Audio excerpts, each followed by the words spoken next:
So, Kelsey, you are the CCO, the Chief Commercial Officer at Slumberkins. I remember you reaching out to me and then me checking out Slumberkins.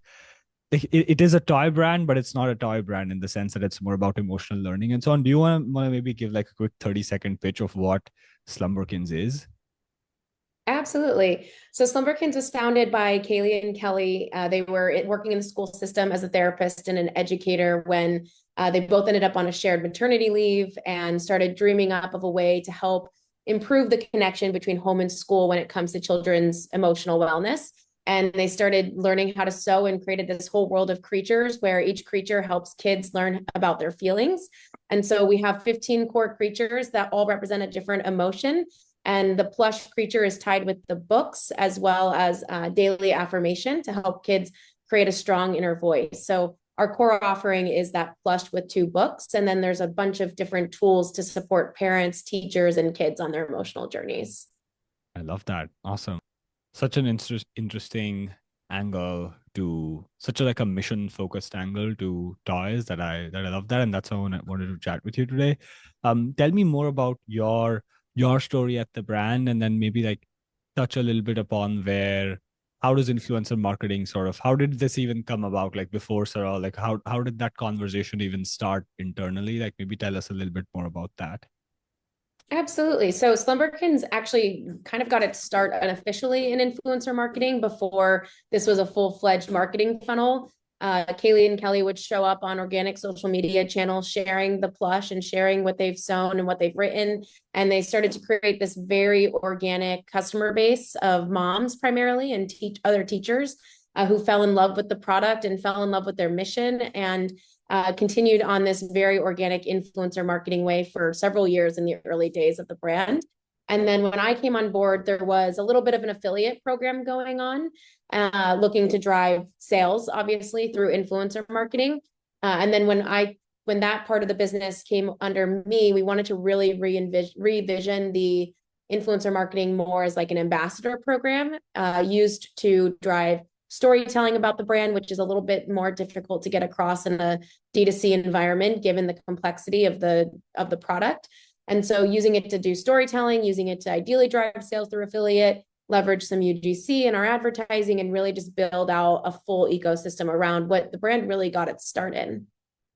That's very interesting. So what catalyzed that change from you having an affiliate program before you joined on board and then wanting to build an ambassador story, because that those are two different types of mindsets of programs, the way you build them, what you optimize for, the metrics you track, and so on. What was the deeper like was there something like, were you struggling to tell your own story yourself? You wanted to work with influencers? Was it like a reach issue? What underlying problem did you want to solve with the ambassador slash influencer program? Absolutely. There's really two core things to this. So it was an affiliate program, which was, obviously the intention of that was to drive sales through referrals and links and all of that. That was fine. But where we really were seeing the magic of the brand come to life is when other moms and teachers would share their own personal experiences with their kids with our products in their own words. And Mm. so while we can have really tight brand messaging and we know our mission, hearing it directly from others is really what moves our audiences. And that's why community overall has become such a core part of the Slumberkins brand and our marketing channels. And so it was to really create space for those stories to be told, and then for us to leverage some of that in our marketing so that we could spread that even further. And then the other core issue that we were dealing with was reach. So wanting to get into a stronger organic reach place. And this year, I think we're really starting to see that pay off. So we Mm. were very limited on ad spend in the first 6 months of the year, and we actually turned off meta ads in that time frame. So the only real top of funnel that we had going was our influencer program, and we didn't see a drop in revenue during that time, which was partially a relief and also hard to attribute, but we think a win of the consistent efforts we've had in our influencer and ambassador program. Oh, that's very interesting. So what was the channel mix before you layered on? I want to dive deep. This is such a mind blowing. Like you turned off meta ads and top line did not reduce. That's great. Like I want to dig into that. But what was it before when you had just the affiliate program going? Were you just mostly spending on Meta? You said community was a main driver, and like obviously your customer sharing and referrals. Like, what was the rough sort of channel mix in terms of what was working for growth before you started with influencers? Sure. So from a paid perspective, it was primarily Meta and Google. So I'd say about 70% Meta, 30% Google. We have done other channels in the past, but in the most recent 18 to 24 months, we've been a little bit more restrictive with our spend as we Mm, strive for first purchase profitability. And so we've had to get really creative with every single dollar. So that's our paid channel mix. And then on an owned side, we have a really robust VIP Facebook community. We also mm, have email marketing and SMS, of course. mm. And then obviously more on the earned side, we have the influencer affiliate ambassador program. Gotcha. Okay, understood. So you have this mix going on. You want to tell, I love the mission of the program also. Like you want to create almost like a safe space for this storytelling and enable your customers to share their stories in their own voice as opposed to like branded brand messaging, so to speak. So you want to do influencer marketing. What do you do then? Did you let's just like reach out to us and start using Saral, or did you kind of build it in house first? Then you had problems. Like what's that story? Sure. We actually had a few different softwares in place over the last several years. Some of it predates me.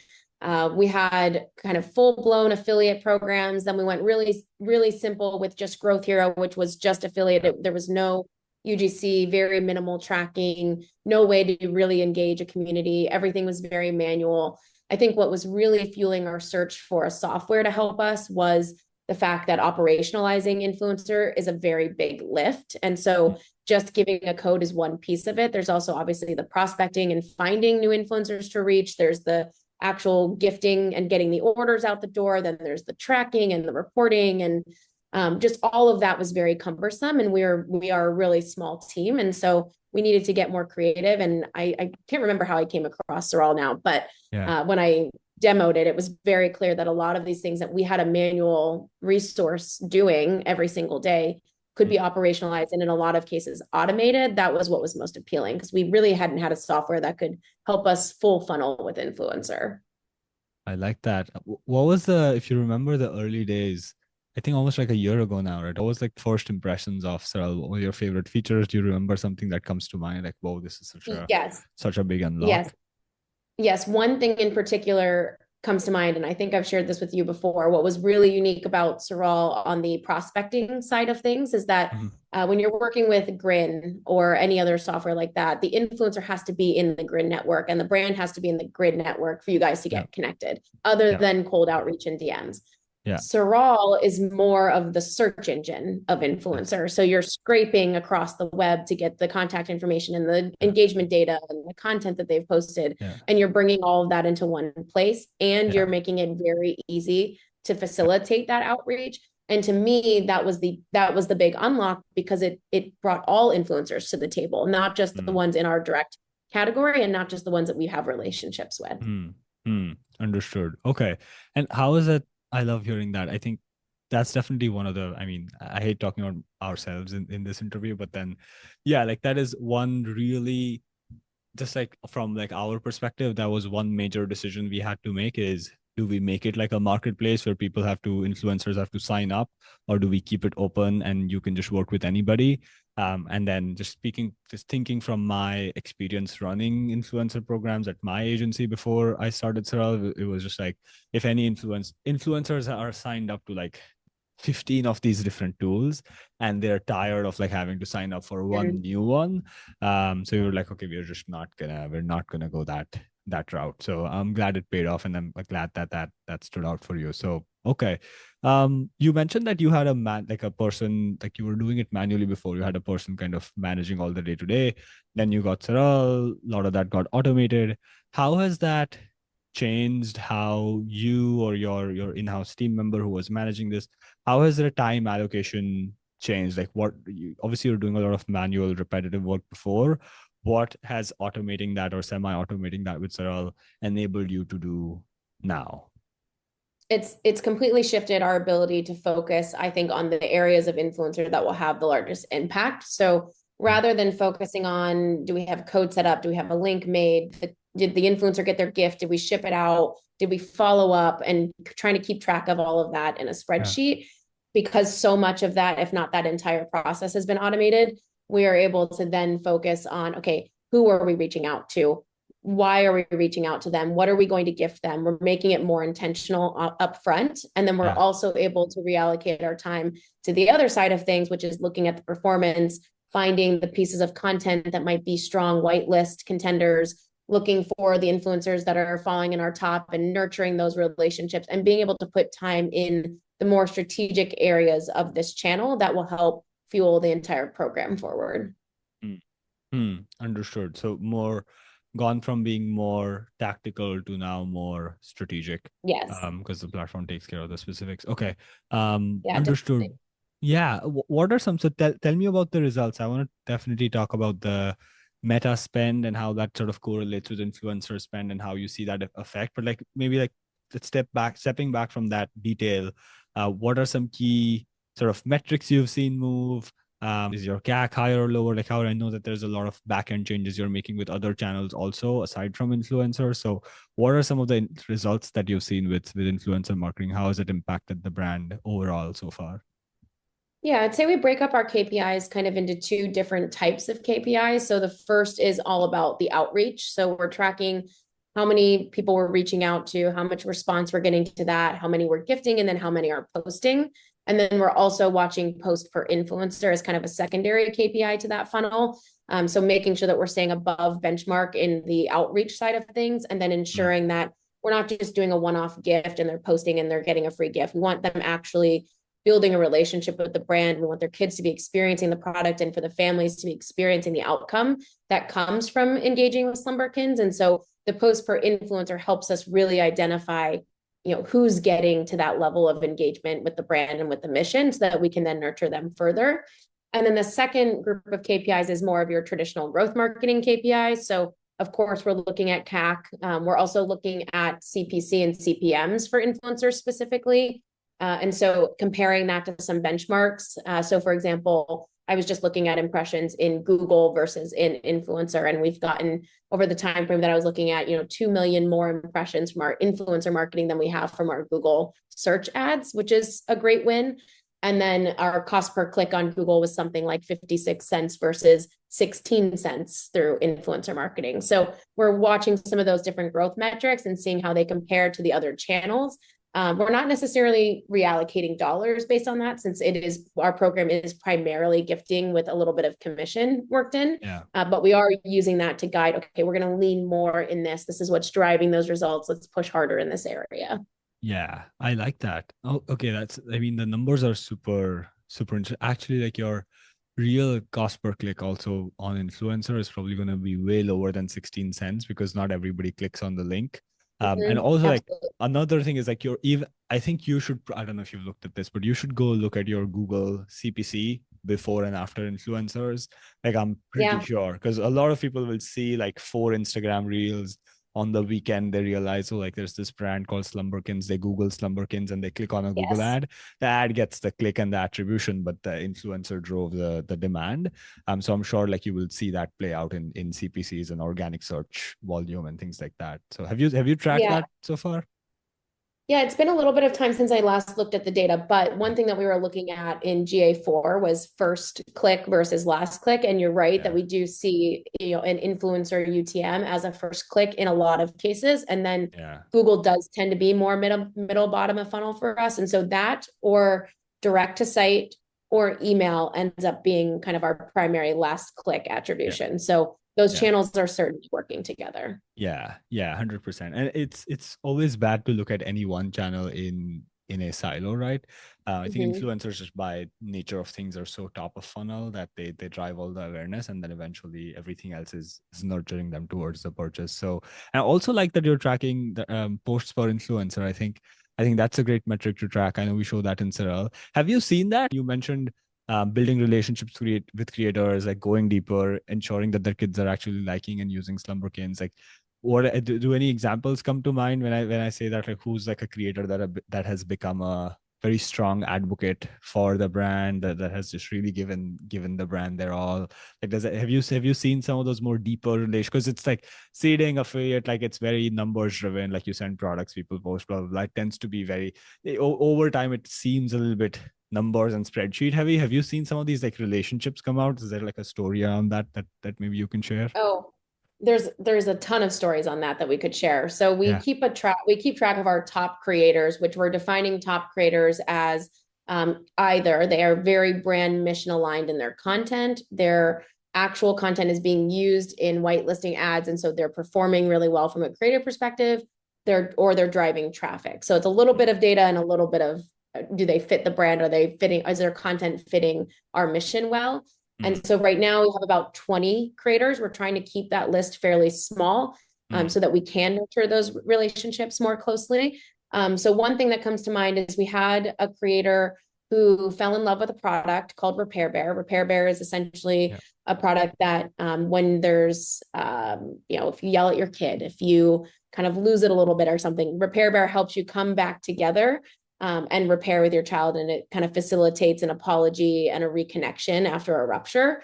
And so she fell in love with this concept and she shared Repair Bear on her story and ended up selling it out that same day. And so it kind Nice. of started this relationship. And then we ultimately went on to co-create a version of Repair Bear that incorporated obviously Repair Bear and the story and the affirmation with her mom apparel brand's colors. And we did this collab that started as kind of an organic influencer relationship and then turned into much more in terms of a product collaboration. So Mm. that actually just sold out over Black Friday. So that is now gone as well. But that was one really great example. There's a ton like that in terms of our influencers will join us not just on social media, but in our VIP Facebook community, and they will organically share there as well their experience and their kids' experience with the product, which helps Yeah. facilitate more engagement and communication around the brand in a very tight knit, safe place. I like that you have that community backbone, and I love the co-branded product story. We've heard that pretty much all of our top performing brands end up doing a version of this where they're co-creating a product or they're doing like a merch drop together or at the very least like a giveaway or something like that for their audience. So I love that you're doing that. I think you should keep nurturing more of these people and then keep doing more of that. So I like that. Tell me about the meta thing. I'm very curious. Like what you said something like you stopped spending on meta and then the revenue did not drop. They add more color to that. And then why did you even stop spending on meta? Like I think if I say tell any brand like, hey, turn your meta ad spend down to $0 a month, I think they're gonna get a heart attack. So tell me a bit more. Well, we were definitely taking a big breath as we did it because we weren't sure what was going to Yeah. happen. It was a little bit of a gamble, but we had been Yeah. struggling on the Meta platform for a while. I think, like most brands following the different iOS updates and the algorithm changes and all of that, we were finding it harder and more expensive to reach the right audiences. And so almost every metric of our funnel on Meta was struggling. And so we wanted to diversify our channels. We wanted to reallocate that spend elsewhere, but getting off of Meta when that's 70% of your ad spend, it's a lot easier said than done. And so it was a slow build for us as we started to decrease our spend there. We intended to reallocate it into other channels, but as we decreased our spend and we didn't experience a fall off in our performance, we held Mm, on to it and we wanted to see, okay, what will happen with our hack and everything else? And can we maintain this level of top of funnel mm, without it? And so we were off of Meta, I think probably from February through maybe May of this mm, year. mm. And we did not see a drop in our top line. And we saw gained efficiencies in terms of our first purchase profitability. We wanted to turn, it was never our intention to keep it off indefinitely. We wanted to turn it back Yeah. on, but we wanted to use the time period that we were off to recalibrate our creative and our brand messaging, also to source different UGC to run and see if we Mm, could creatively help improve the performance of Meta and take some real time and investment toward that. So we did do that. We turned ads back on and we did see an improvement in performance. And we continue to see an improvement in performance even now, right after Black Friday, Cyber Monday. And so it was a little bit of a gamble, but it paid off. And one major reason that it's working is because of the whitelisting that we're doing with our influencers in our program. So anybody who joins the Slumberkins Ambassador program gets the opportunity to be whitelisted. So I'm looking for content that's organically performing well. And then we're reaching out to see if we can whitelist that, which is just put ad spend behind it, and we spend against their channel. They get the added visibility, we get the added brand mission out there. Our customers enjoy hearing that story from another parent, so it Yeah. works out very nicely. Yeah. And that's been key in keeping our spend profitable this year. I like it. I like it. So to summarize, you wanted to test what it was like to not have meta ads running and also recalibrate some of the creative because it wasn't really working that well for you. So Mhm. you turned it off gradually. You did not see an impact on top line revenue, and then you used that time. You basically bought yourself time to figure out the influencer channel, get your creatives in order, and it looks like the creative that is working now is mostly the influencer whitelisted content that you're running, like you're putting ad dollars behind that. I like that. I think whitelisting paid those like partnership ads on Meta are, I think, really crushing it. I think that's the new way of advertising anyway, because you're putting dollars behind trusted media, and if something performs organically on social, which you can then validate through your ambassador affiliate influencer seeding program, like, yeah, I seeded this product, this person posted and got 20,000 views in the last 2 days, like that's organically working, let's put ad dollars behind it. I think it's such a Yep. nice way to also just test creative. Like, if you think back in the day, you had to test creative by actually spending dollars behind it. Now you can just Yes. test creative organically because the platforms are promoting really good content, and then put ad dollars behind it. So like, it's like you're testing creative for free and only putting dollars behind the creative that's working organically. So yeah. Yeah, that's a great way to think about it. Yeah. Yeah. I like that. Okay. So all of this makes sense. How are you, has anything changed in the way that you measure influencer marketing, especially given that the brand before you had a background in affiliate marketing? I know you were using Growth Hero also. So like, that's like super like affiliate territory, versus now you're in the influencer. I see you mentioned things like impressions and CPM and like tracking those things. Like, how are you reporting, measuring differently right now as opposed to before, where it was maybe just pure revenue based? Yeah, I think so. I think affiliate remains an opportunity that we're still trying to unlock. Mhm. So, affiliate from a revenue perspective historically has not necessarily delivered in the way we want it to. And we're not quite there yet with our current influencers either. So, I think in terms of getting that to a stronger place and to get it converting versus just driving awareness is kind of the next phase of where we'll be focusing our strategy. So, in lieu of that, because we don't have a ton of affiliate happening right now in this moment, we are looking at things like earned media value and value of content, which is a really interesting metric that I love in Saral because it basically puts an estimate on what you would have paid for the content that was delivered.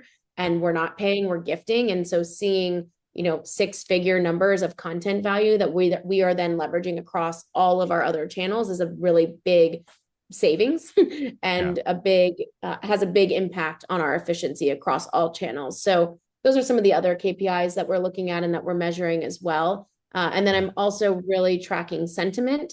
And so what I love about that is it's showing me, okay, of the people that we're gifting to, how is their audience reacting? Are they reacting with a buying sentiment, meaning they are poised for conversion?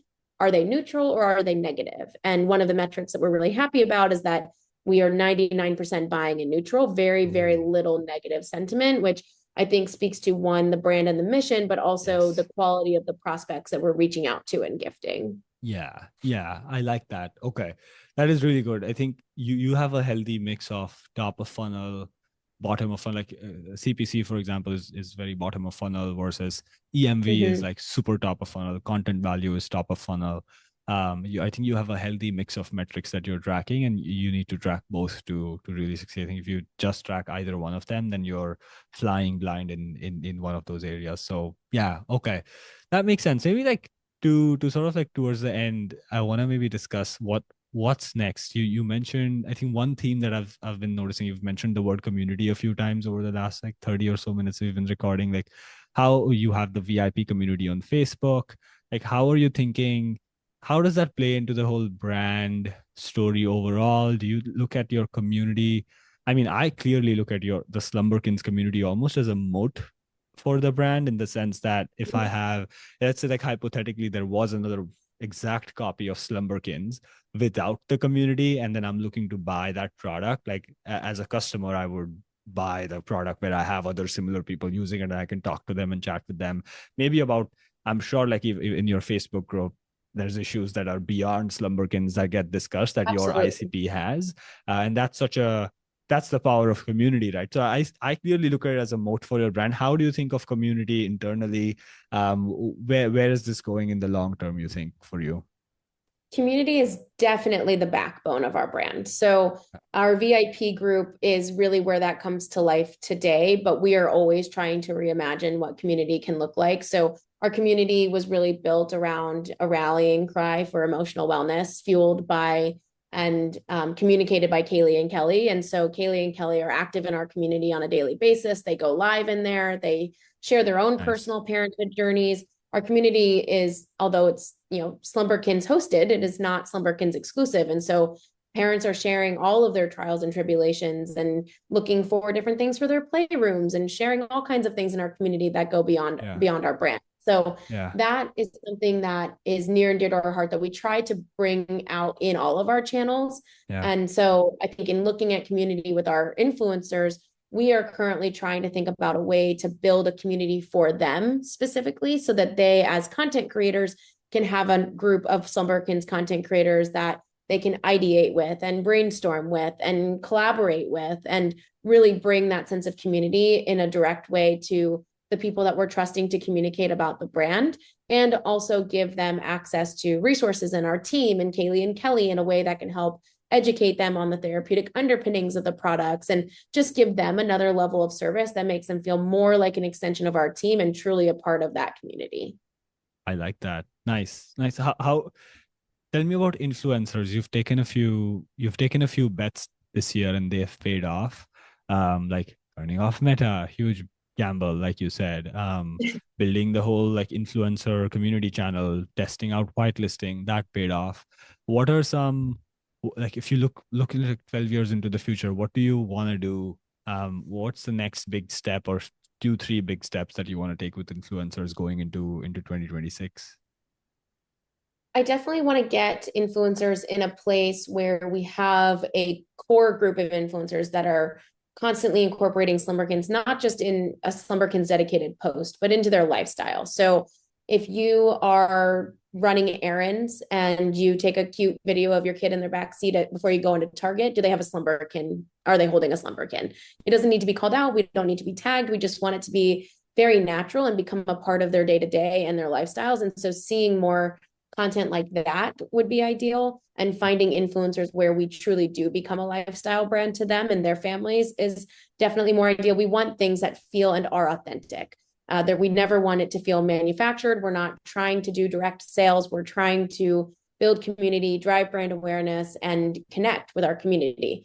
And Mm. so we're looking to do that. We're also looking at other ways we can get creative with our affiliate programs. So like I mentioned, I think our consumer affiliate program has been a little bit more difficult to get off the ground. And so right now we're looking at a concept that is more school fundraiser based. So can we have an application for schools, whether you're the president of the PTA or you're a volunteer or you are a school employee, you can apply to host a Slumberkins fundraiser, and you'll get a link where parents can use a discount code to go on slumberkins.com and buy whatever they need to for their homes. And then the school earns a percentage of that back in terms of fundraising. So that's something that we're looking at doing. So basically taking our consumer influencer program and expanding it into our other targets like educators, schools, and therapists is another thing that will be evolving.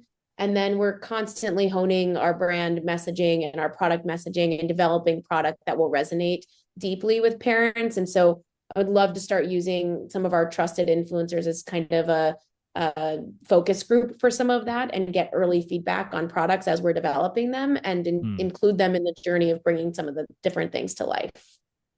I like it. Oh, yeah. Okay. There's a lot to come in 2026. I love school affiliates, by the way. I think that is very interesting because we've seen some of our like health brands have general practitioners or Mm-hmm. dentists. Like if it's like an oral care brand, they would have a dentist as an affiliate to almost prescribe the product. So I think it'll be very interesting to see how that school affiliate program plays out. And then like, we have something coming out in the affiliate sort of space very soon. So we'll see how we can work with you on some of that. So yeah, I'm very excited. Okay. Cool. I think my last question to you is, what's your advice to other CMOs, CCOs, founders looking to get started with influencer marketing or work with Saral? If you could just go back 12, 18 months ago and give yourself some advice or a few pieces of advice, what would that be so they can maybe avoid some mistakes or get to their goals faster? Definitely. I think when we onboarded with Saral, we were really focused on the operationalizing influencer and automating it as much as possible to alleviate some of the bandwidth concerns that we were having internally and in being able to grow and keep up with the program. That was the focus and needed to be the focus. But I do wish that we took a step back and built out our ideal customer profile a little bit clearer and maybe made a few of them. So what is your ICP for a parent versus a teacher versus a therapist? I think would have done a lot for us as we moved into strategy. And I wish we kind of looked at those three different customer segments holistically, but also individually, because we can have a totally different gifting schedule for them. We can have a totally different automated flow for the different segments. Like there's just a lot of individualization and personalization that we could be doing there that we are now going back to think about. But I wish we did a lot of that work up front so that we could set up the systems around it, because now it's going to be more of an overhaul, which we're willing to do, we will do. But I do wish that we'd taken more time on the front end to go through the strategy. Yeah. Yeah. Foundational, right? Like ICP work is just, I think, across the board for all businesses, even ours. Like it's such, Yes. so you got to understand your customers and the segments and how they react to different things and what makes them tick and what they care about, what Yes. keeps them up at night and all of that stuff, right? So yeah, I think it's really good. I think that's a very nice way to end this podcast. I think that's foundational advice, is like really, it'll help beyond, I'm sure, even for you, like that sort of work helps beyond just the influencer program. Like if you know your segments Absolutely. really deeply, you can do other things across your stack on your website and other places so much better. So Kelsey, thank you for coming on, for sharing all your amazing advice with and your experience and your insight and your plans for the future with everyone who's listening. Appreciate you. Anything else you want to say, share, any shout outs? Like, floor is yours. Well, thank you so much for having me. Shout out to the entire Saral team, because I will say another just Thank big you. unlock for us has been having access to your team in Slack has been invaluable to us, because we are a small team and we don't always get it right. You guys are always very fast to jump in and help us. So Yeah, that's been really great. But no, thank you so much for having us and letting us share the Slumberkins story and mission and helping us get our program where we want it to be. amazing. Appreciate you being such a great customer and partner for us through it all. So yeah, great. Awesome.